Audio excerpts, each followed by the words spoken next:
Kate's in the kitchen, and you're invited too. I'm Kate, and this is my kitchen. For the next few episodes, I'm going to be doing some recipe testing. So today, I'm going to start with a new recipe for spinach artichoke dip and a new way to serve it.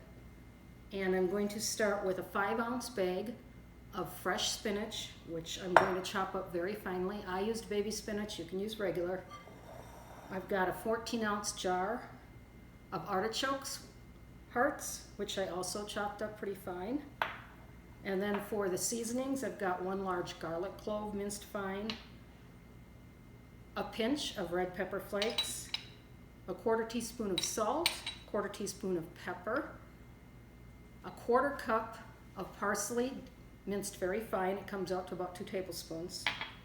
3 strips of bacon, which I've chopped up fine as well, and I saved the grease. 1 large shallot, also minced fine. And then the cheese. I've got 3/4 of a cup of grated Parmesan, 1/3 of a cup of grated mozzarella.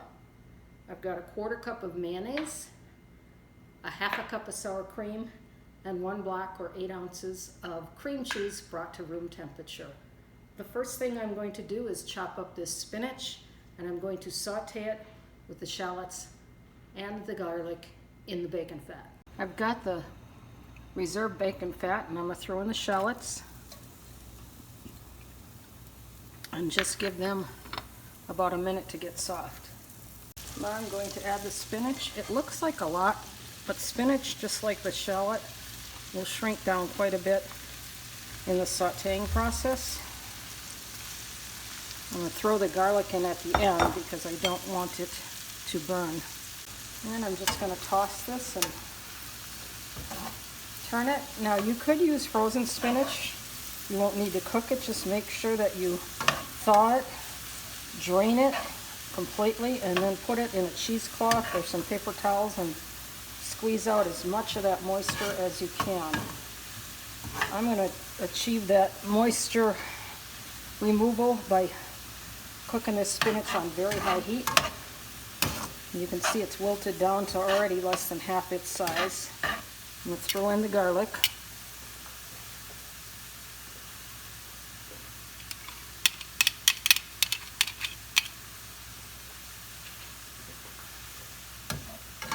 And I chopped it up fairly fine, but not too fine, because this is actually all going to go into the food processor. As I said, I'm going to experiment with a new way to serve this, so I don't want a chunky dip. It's going to be fairly smooth. The spinach is done. This does not have to be cooked very long. You just want to wilt it because this is going to get baked. And I'm going to let that cool off, and you can see how that giant bowl of spinach reduced down to this little bit. Gabriel's here, so he's going to help me make this. The first thing we're going to do is dump the artichoke hearts into the food processor. I think that's like noodles. That's what it kind of looks like, but it's artichoke hearts. So dump that whole thing in there. Thanks. Yep. And then we're going to put the top on. Let's get all that out there. Smells good. Smells like pickles. Kind of. It is kind of pickles, but it's artichokes instead of cucumbers. Okay. We're going to pulse it. Yep.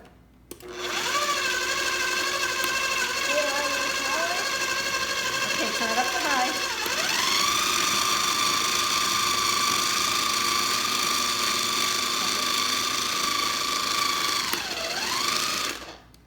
Hi, Daddy. Okay, we're going to scrape that. Now we're going to put in our spinach and shallot and garlic mixture. You want to scrape that out, Gabriel? Yeah. Okay. We can't see you can't video it because the bowl's blocking it. The bowl is blocking. Oh, well, then we better get the bowl out of the way, right?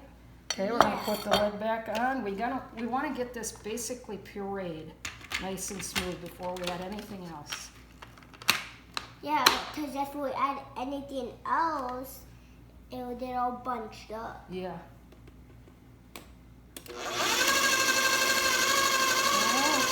Let's turn that up to high. There we go. See how it's all coming together?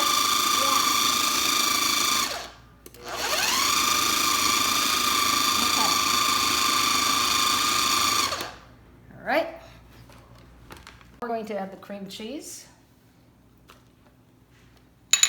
and close that, and we can mix that up.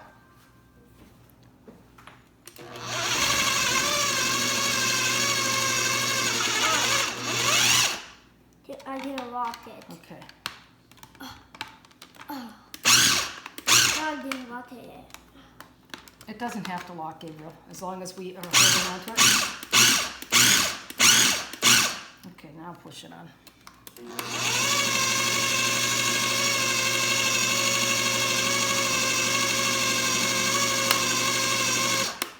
Okay. Now Gabriel is going to add some Parmesan cheese and mozzarella. You can put the whole thing in. Yep.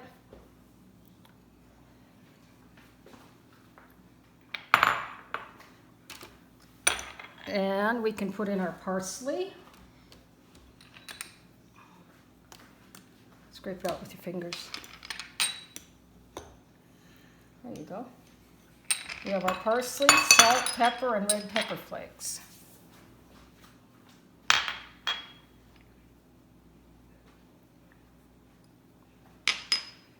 Is it salt? Mm-hmm. Okay. And let's go ahead and close that and mix that up. Now all we got left to do is add our mayonnaise, sour cream, and our bacon. Do you want to put those in, or are you going to stir? I'm gonna do both. Okay. Just scrape that out of there.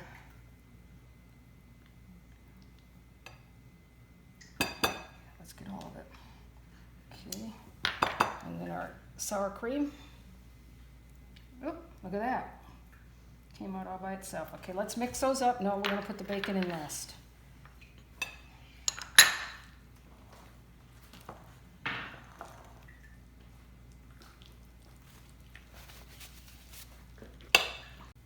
Now I'm gonna put the bacon in. Oops. That's okay. The counter's clean.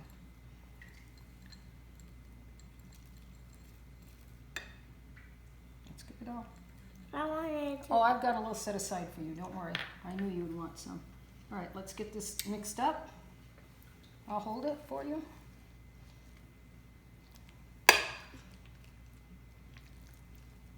There you go. Great. All right, I'm going to give this a taste for salt and pepper.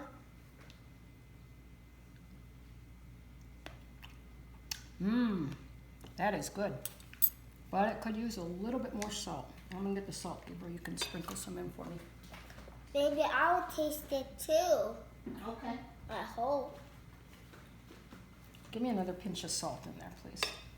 A good pinch. Yeah.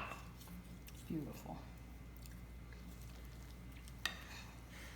Okay, now we're ready for part 2 of our testing. I've got 2 different applications for this filling. I'm going to put a little bit of olive oil on the bottom of my glass baking dish. I've got some baby bell peppers. I've cut some in half and some I've left whole. We're going to fill these. I've placed the filling in a baggie, and I'm just going to cut off the tip.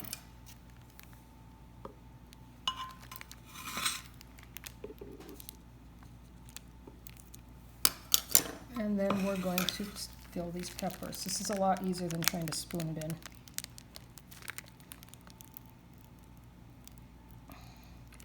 And I like the idea of the whole pepper because it's cute.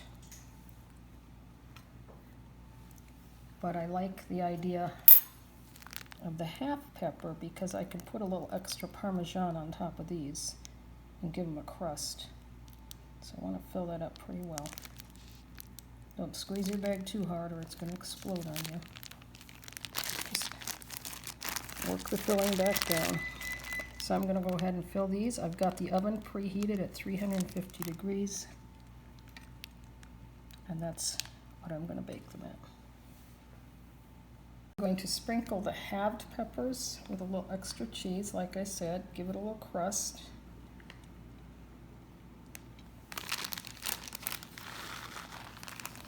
And then these are going into the oven.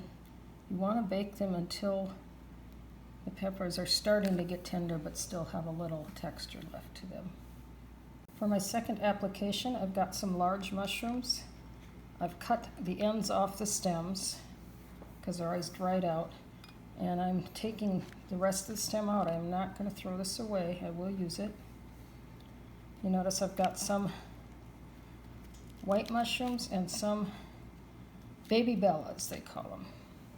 You can use any largish mushroom. You could even use a great big one, a portobello. Okay, so I'm going to go ahead and take all these out. I've got the same frying pan that I did the bacon in, and then the spinach, and I've chopped up all the mushroom stems pretty fine. I'm going to go and saute those on a quite high heat until they're soft. The mushroom stems are nice and soft and tender. I'm going to turn that off. I'm going to put them in a bowl to cool. My mushrooms have cooled, and now I'm going to add some of the spinach artichoke dip. Just enough to fill up those mushrooms. Give this a good stir.